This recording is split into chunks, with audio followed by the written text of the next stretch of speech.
And Coach Joe Gibbs here in Victory Lane celebrating what a night it's been like for you. Coach, what is this moment like for you to sweep the weekend, something no other owner's ever done? Well, I think the thing we love about sports, there's so many highs and so many lows. The thrill of victory, the agony of defeat. As an example, Denny tonight, you know, we have break a piece, and I felt bad for FedEx, but on this side, this is a real thrill. I think for everybody on the race team, this is extremely hard to do. I know Kyle was geared up for it, and I went over to his motorhome before the race. I said, whatever happens, I know you're going to give it your best. Just, hey, we'll do the best with what happens tonight. He did the best. I just really appreciate Doublemint and the Mars people. Everybody's been great over there for us. It's been a great relationship. I appreciate all of them, and everybody's not here. We're celebrating for you. Coach, you were a little bit late getting up here to Victory Lane. Of course, you were over with Denny Hamlin, who had a tough night, finished 34th, and now you're here celebrating. What is it like for you on both sides of the fence tonight? I tell you, the one thing about three cars, it's rarely ever that we leave the racetrack where everybody's happy. And so I guess I've you never get used to that. And this sport is extremely tough. This crowd tonight, was that awesome or what? You're looking up there and saying, this is an awesome place, an awesome crowd. Hopefully everybody out there enjoyed it. I just know the Lord's blessed us with a great experience tonight. We're going to enjoy it. And it was a thrill. Congratulations. Coach Joe Gibbs. Marty? And the coach mentioned Denny Hamlin having a rough night. Yes, it was. 34th, 27 laps down. And the last 4 Nationwide Cup double sweeps in the weekend have been by his drivers at Joe Gibbs Racing. Well, as the fireworks continue, let's check in with Dave Burns. Casey Kane endured a little bit of the typical Bristol tonight. Penalized for speeding. I guess penalized for running over something that gave you a flat tire. Which one concerned you more? I don't know what happened with the flat tire. I just the speeding. I sped around the whole pit road, so I just needed to slow my whole speed limit down. We were just a little too fast there. We did that, and we're good the rest of the race. Just had a lot of cars to pass. Budweiser team did a nice job. Ford engine ran good, and we just weren't quite good enough to run with, say, Kyle and his 00. But we were still pretty good.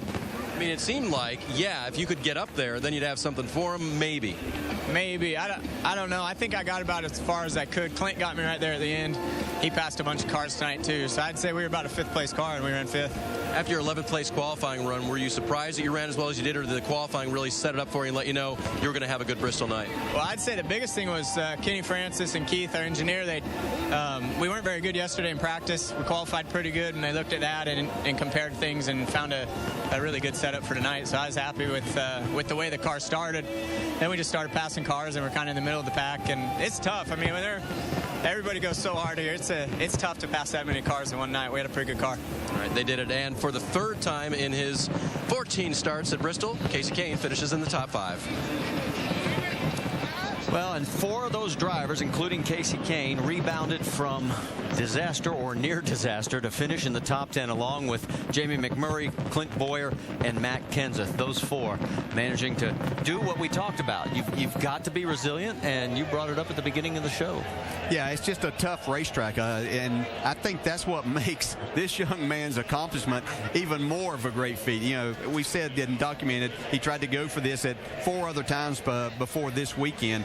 To do it here at Bristol, almost 1,000 laps of racing, and to come out on top in 3 different divisions, 3 totally different vehicles, just shows what incredible talent he has. Yeah, it almost made this night look easy for him by starting in the rear with his truck and the troubles that he had last night. He made it almost look easy tonight, although this is a very difficult race to win. So as we get ready, I mean, Kyle can clinch his spot in the chase for the championship with a 40th or better next week.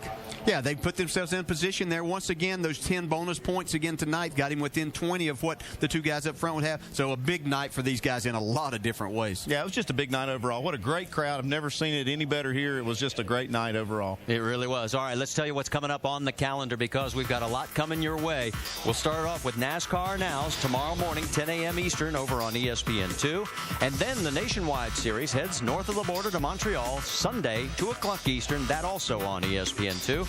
And Cup Series has next week off, but in 2 weeks, Labor Day weekend from Atlanta, Sunday, September 5th, 7:30 Eastern. That also on ESPN.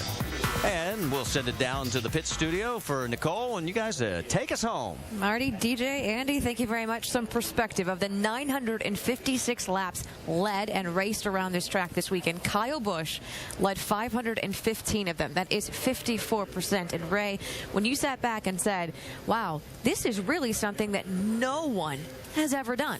Now, this kid is doing an incredible job, and he is really starting to click now with his new crew chief, Dave Rogers. I think they could end up being a bigger factor in this chase than anybody's given them credit for. And we saw some great racing tonight. All in all, the Have At It boys really didn't come to fruition. The guys really raced well, and we saw some good racing. Yeah, I mean, hats off to Kyle Busch, Dave Rogers, Joe Gibbs Racing. It's an outstanding feat that these guys accomplished over this past week. Shows the incredible talent that Kyle Busch has. Once again, another tough night for our former champ, Jimmy Johnson, as well as Tony Stewart. Both of those guys fell a little bit in the point system, so it continues to be interesting, Rusty. I think Kyle Busch, though, could be a threat come chase time. Well, he did a good job, no doubt about that. But some of the guys that really impressed me were Jamie McMurray and Clint Boyer. They got it done when they needed to get it done. They had to catch up in the points. They both really ran strong tonight. A good run out of both of those. Well, hey, the next week, the Sprint Cup Series takes a breather. We head north of the border, though, for the NASCAR Nationwide Series race at Montreal. That is next Sunday, 2 Eastern on ESPN2. The next Sprint Cup race comes to you from Atlanta, Sunday, September 5th, 7:30 Eastern on ESPN. Congrats once again to Kyle Busch, who swept the weekend. Drivers, start your engine!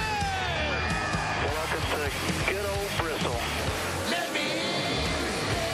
And the IRWIN Tools 500 is green. Now the 12 of Brett Keselowski can look over and say, hello, Kyle. The sun has set at Bristol Motor Speedway. It is officially a night race. 3 wide, double zero on the bottom. Whoa! Johnson gets turned. He's into the wall. Man, it's not been going good for them. What the hell? What a weekend. You're about to see history. The weekend